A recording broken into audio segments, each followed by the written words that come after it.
नमस्कार, मैं हूं डॉक्टर विंध्याचल सोनी और आप देख रहे हैं अपना प्रिय यूट्यूब चैनल इकोनॉमिक नॉलेज।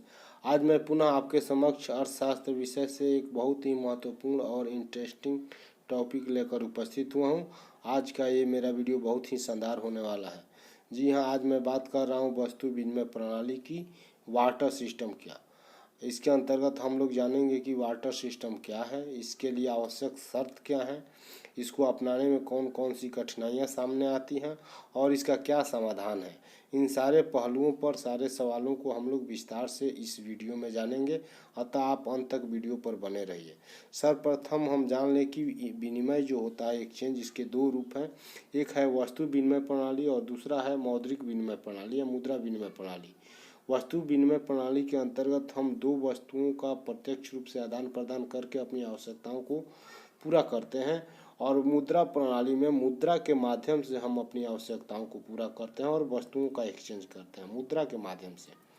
वस्तु विनिमय प्रणाली ऐसा सिस्टम है जिसमें एक व्यक्ति एक वस्तु का किसी दूसरी वस्तु से प्रत्यक्ष रूप से आदान प्रदान या विनिमय किया जाता है।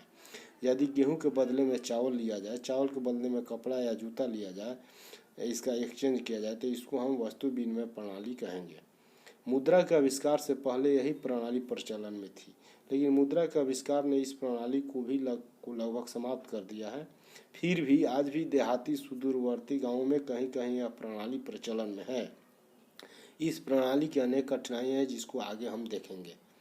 सबसे पहले हम जान लें कि इस प्रणाली को पूरा करने के लिए निम्न शर्तों का होना आवश्यक है। इसके लिए सीमित क्षेत्र होना चाहिए, अनौपचारिक या मौद्रिक क्षेत्र होना चाहिए, न्यूनतम आवश्यकताएं हो, अर्थव्यवस्था अविकसित या पिछड़ी हो और बहुत विशाल जनसंख्या अशिक्षित या असाक्षर हो। अब हम देखते हैं कि वस्तु विनिमय प्रणाली को अपनाने में कठिनाइयाँ कौन सी हैं। तो इसमें आवश्यकताओं के दोहरे संयोग का अभाव होना, मूल्य के सामान्य मापक का अभाव, वस्तुओं की विभाज्यता का अभाव, मूल्य के संचय का अभाव, भविष्य के भुगतान के साधन का अभाव, मूल्य के हस्तांतरण का अभाव आदि वस्तु विनिमय की कठिनाइयाँ हैं। इन कठिनाइयों के चलते वस्तु विनिमय प्रणाली को त्यागा गया और मुद्रा के आविष्कार ने इस प्रणाली को समाप्त कर दिया। उन्हीं 6 बिंदुओं को हमने इसमें रेखा चित्र के माध्यम से आपको दिखाया है। आप एग्जाम में इसको इस माध्यम से अगर दिखाते हैं रेखा चित्र के माध्यम से तो अच्छा स्कोर कर सकते हैं। अब हम एक एक करके इन कठिनाइयों के बारे में जानेंगे। पहला कठिनाई है आवश्यकता के दोहरे संयोग का अभाव होना।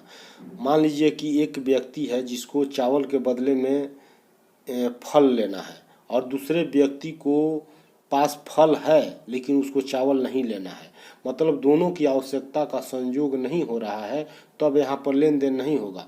और ये इस प्रणाली की सबसे कठिन समस्या थी कि हमको जो चीज़ चाहिए वो सामने वाले के पास है लेकिन हमारे चीज़ को सामने वाले की ज़रूरत नहीं है, तब इसमें ये लेन देन नहीं होता था और इससे दोनों की आवश्यकताएं पूरी नहीं हो पाती थी। दूसरा जो इसकी समस्या थी कि मूल्य के सामान्य मापक का अभाव।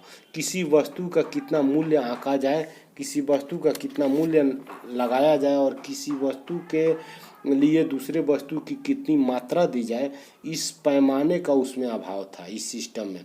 इसके चलते बहुत समस्याएं सामने आने लगी थी।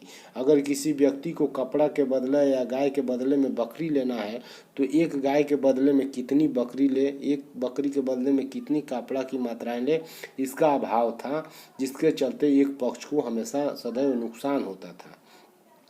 तीसरा जो इस प्रणाली की समस्या थी वस्तु की विभाज्यता के अभाव।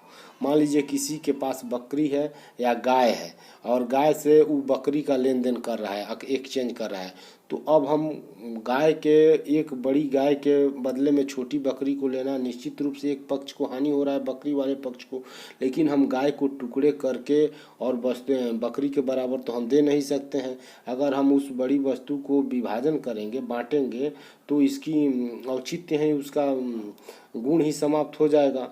ये वस्तु विभाज्यता का इसमें समस्या था। मूल्य के संचय का अभाव। उस समय में हम लोग जो आदान प्रदान करते थे तो आदान प्रदान के फलस्वरूप गाय घोड़ा बकरी मुर्गा जानवर आदि मिलता था या खाद्य पदार्थ मिलता था, तो इसको हम संचय करके कहाँ रखेंगे। कंदराओं में गुफाओं में लोग रखते थे तो वो सड़ गल जाता था, उसको हम लेकर कहीं अन्यत्र नहीं जा सकते थे, बहुत दिन तक संचय नहीं करके अपनी आवश्यकता को तृप्त नहीं कर सकते थे। तो ये इस प्रणाली की सबसे कठिन समस्या थी। पांचवा इस प्रणाली का दोष था कि भविष्य के भुगतान के साधन का अभाव। हम अपनी उधार जो लेते हैं, आज हम सामान लिया और उसको 5 साल के बाद चुकता किए, तो ये इस प्रणाली में नहीं था। अगर हम एक किसी से गाय उधार ले लेते हैं तो 5 साल के लिए, तो 5 साल के बाद हम चुकाएंगे तो उस व्यक्ति को उस समय नुकसान होगा, क्योंकि हमको वही गाय सकुशल हमको वापस कर पाना मुश्किल था। तो भविष्य में हम लेन देन इस प्रणाली में संभव नहीं था, ये इसका दोष था। छठा और अंतिम जो इसका दोष था वो मूल्य के हस्तांतरण का अभाव था। उस समय के जो लोग होते थे वो घुमंतु होते थे, खाना बदोश होते थे, एक स्थान से दूसरे स्थान सदैव चलते रहते थे। वे लोग इन सामानों को लेकर, जैसे बकरी घोड़ा गाय मुर्गा जानवर खाद्यान्न, इस सब को लेकर एक स्थान से दूसरे स्थान पर कैसे स्थानांतरित करेंगे, इसका इनके पास समस्या था। इससे इनको बहुत ही नुकसान होता था।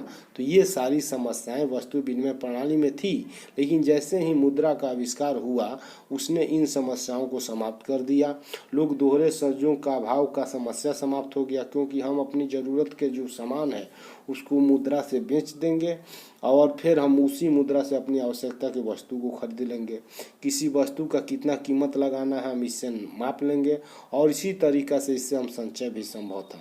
तो ये सारी समस्याएं इसमें समाप्त हो गई। तो मुद्रा के आविष्कार ने इसको समाप्त कर दिया।